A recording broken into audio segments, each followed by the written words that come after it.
In broad daylight, 3 men posing as HOA enforcers assaulted a disabled mother right in front of her own home. They hid behind supposed community rules, using intimidation as their weapon, certain that no one would challenge them. But they never expected her 12-year-old son, Noah Carter, to step onto the porch holding something that would stop them cold and shift the balance of power.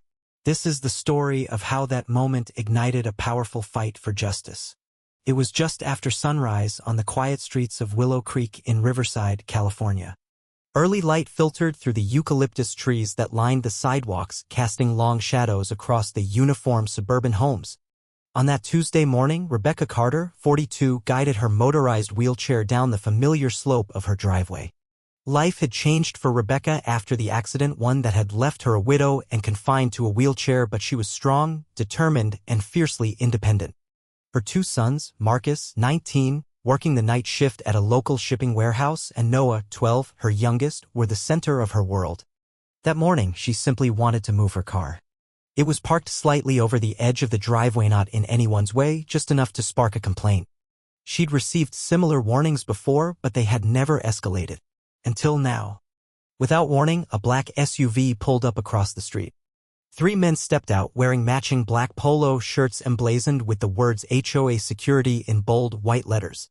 There were no badges, no official IDs. Just clipboards, attitude, and entitlement. The tallest of the 3, bald and broad-shouldered with mirrored sunglasses, approached her. "You can't park here," he snapped, his tone sharp, his posture aggressive. Rebecca looked up, squinting into the morning glare. "Excuse me," she asked, her voice calm but puzzled. "You're on community property. It's not allowed." Rebecca gestured toward her front door. "This is my driveway. My house. I've lived here for 8 years. You got a violation notice last week," the man barked. "We're done talking." The other 2 flanked him, one scribbling on a clipboard, the other scrolling through his phone. The atmosphere shifted. The air, usually calm and suburban, felt tight, hostile. "Look," Rebecca replied, still keeping her composure, "I'll move the car in a minute. My son's inside. He's coming out to help." But the bald man took a step closer. Too close. "You've been warned," he said. Rebecca reached for her phone, pressing the call button. "Marcus, I need you outside," she said steadily, then turned toward the car. What happened next would become the flashpoint for everything that followed. As she reached for the car door, the bald man stepped behind her wheelchair and, without hesitation, shoved it backward. The small front wheels caught on the uneven seam where the driveway met the sidewalk, and Rebecca's world tipped sideways. She gasped, startled, helpless as the chair jolted and toppled. The metal frame hit first, followed by her shoulder slamming into the hard pavement. Her phone flew from her lap, skidding across the concrete. From the speaker, Marcus's panicked voice echoed, "Mom? Mom, what happened?" Rebecca lay stunned, the breath knocked from her lungs, her shoulder burning with pain. The men didn't help her up. One chuckled quietly. Another muttered, "She can't even get up." But they weren't the only ones watching. Inside the house, Noah had been standing by the window. At first, he'd assumed it was another routine HOA encounter. He trusted the adults to handle it. But then he heard his mother's cry, sharp and raw. It cut through him like lightning. Without a word, Noah turned and sprinted down the hall. Marcus burst through the front door seconds later, scanning the driveway. His heart thundered as he spotted his mother crumpled on the pavement, but no sign of his little brother. "Noah!" he shouted. Then he heard the faint sound of a safe clicking open. In their father's old study, the wall safe sat ajar. Inside were legal documents, emergency supplies, and wrapped carefully in cloth, their late father's AR-15. Their dad had been a police officer, and the weapon had been locked away since his passing, only for true emergencies. Noah's small hands gripped the rifle, his face pale but steady. He didn't understand politics, debate, or the arguments about guns. What he did understand was that his mom was hurt and no one else was doing anything. He stepped out onto the porch, barefoot, shoulders stiff with fear but eyes sharp with resolve. The rifle hung at his side, not raised, not aimed, just present. The 3 men noticed him almost immediately. They froze, their bravado cracking as they registered the boy on the porch, gripping the heavy weapon with shaking but determined hands. Noah didn't speak. He didn't need to. The bald man's mouth opened, then closed. One of the others whispered, "He's just a kid." Across the street, neighbors began to emerge from their homes. Some filmed, some stared, stunned into silence. The world stood still. Marcus was on the phone with 911, his voice tight with panic. "My mom was attacked. 3 men outside her home.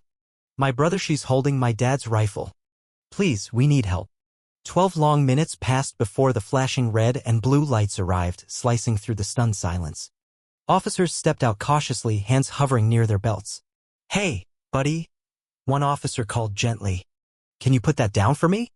Noah nodded, slowly lowering the rifle to the porch floorboards, stepping back, hands in clear view just like his dad had taught him. Paramedics reached Rebecca, assessing her injuries.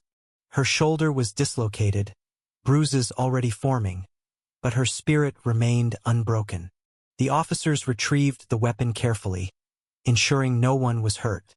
It wasn't long before the officers reviewed footage from a neighbor's Ring camera. The video was damning clear as day, showing the 3 men confronting Rebecca, shoving her wheelchair, and laughing as she hit the ground. The men offered weak excuses, claiming they were enforcing rules. But the truth was out. The HOA's official statement the next day was brief, defensive. "Our security team followed protocol. No excessive force was used." But the video said otherwise. The story spread like wildfire. Headlines blared, 12-year-old defends disabled mother against fake HOA enforcers. Debates erupted across social media. Some called Noah a hero. Others decried the dangers of firearms in the hands of children. Through it all, the Carters stayed quiet. They didn't want a spotlight. They wanted accountability. More residents came forward with their own stories of HOA abuse, unreasonable fines, harassment, intimidation. But this time, there was proof. This time, there was video. And there was a boy who refused to back down when no one else stood up. The HOA eventually terminated the 3 men involved. 2 board members resigned under mounting pressure. And with the help of a civil rights attorney, Rebecca Carter filed suit not just for herself, but on behalf of every neighbor who had suffered in silence.